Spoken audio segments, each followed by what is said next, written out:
নমস্কাৰ বন্ধুসকল, মই আজি আকৌ বহুত দিনৰ মূৰত আহিছোঁ আমাৰ শাকনি বাৰীলৈ। আপোনালোকক দেখুৱাব বিচাৰিছোঁ বৰ্তমান আমাৰ বাৰীত কি হৈ আছে। ঠিক আছে, চাওক।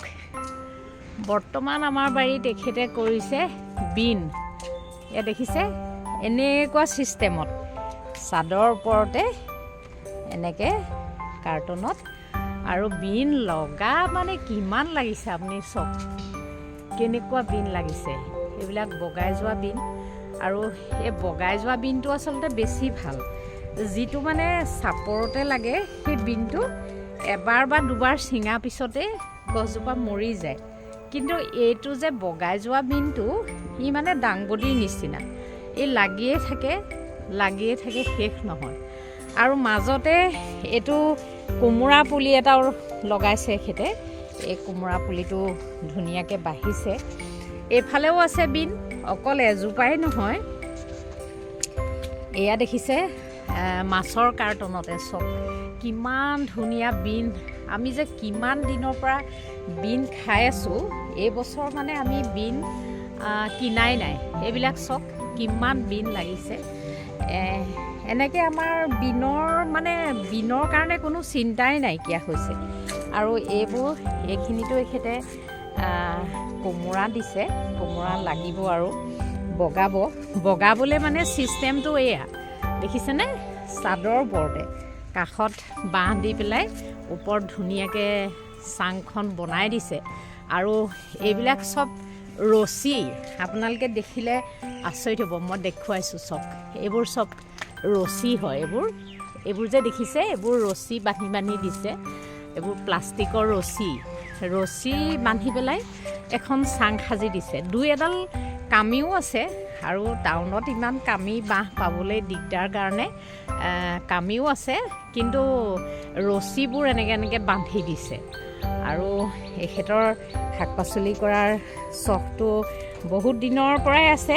এতিয়া 5 বছৰ হ'ল এনেকৈ চাদৰ ওপৰতে খেতি কৰি খোৱা। আমাৰ এই মচন্দৰীখিনি দেখিছে কিমান ধুনীয়া হৈছে চাওক। এই মচন্দৰীখিনি মানে মাটিত দিয়াতকৈও বেছি ভালহে হৈছে।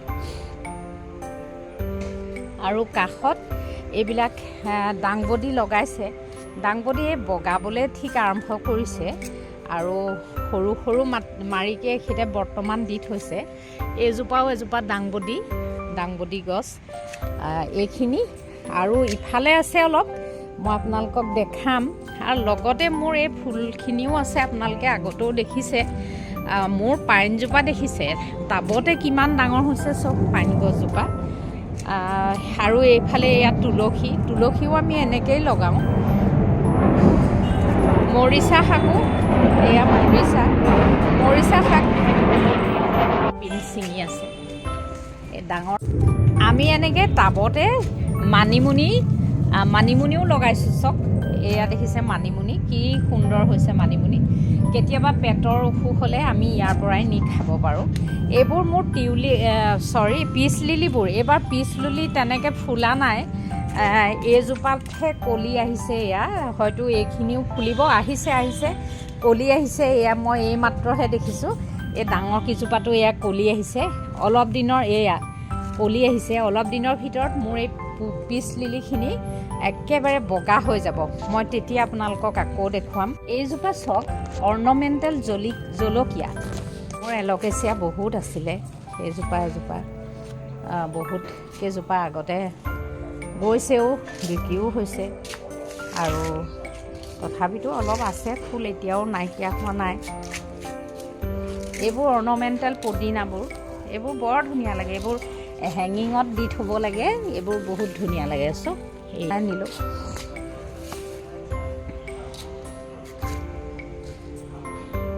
ফিছবন কেকটাছ দুজোপা বৰ ধুনীয়া হৈছে। ফিছবন কেকটাছ ফুলে বোলে, বহুত ধুনীয়া ফুলে। মই পিছে আজিলৈকে ফুলটো দেখা নাই। এইখিনি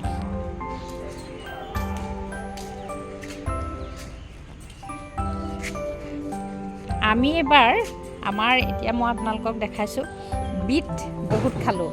এতিয়া বিটৰ এইকেইজোপাহে আছেগৈ। বাকী বিট মানে এইবাৰ আমি ঘৰতে কৰিছিলোঁ। এখেতে 3টা কাৰ্টনত কৰিছিলে। বিটবোৰ বহুত খোৱা হ'ল।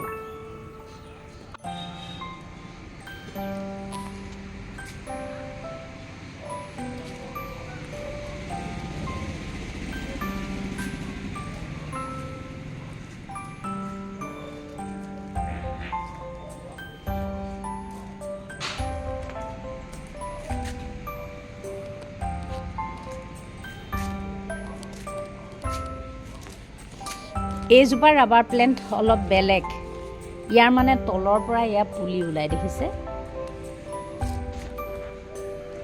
আমি কাৰ্টনতে মধুসোলেং কৰোঁ, চাওক এয়া মধুসোলেং গছ।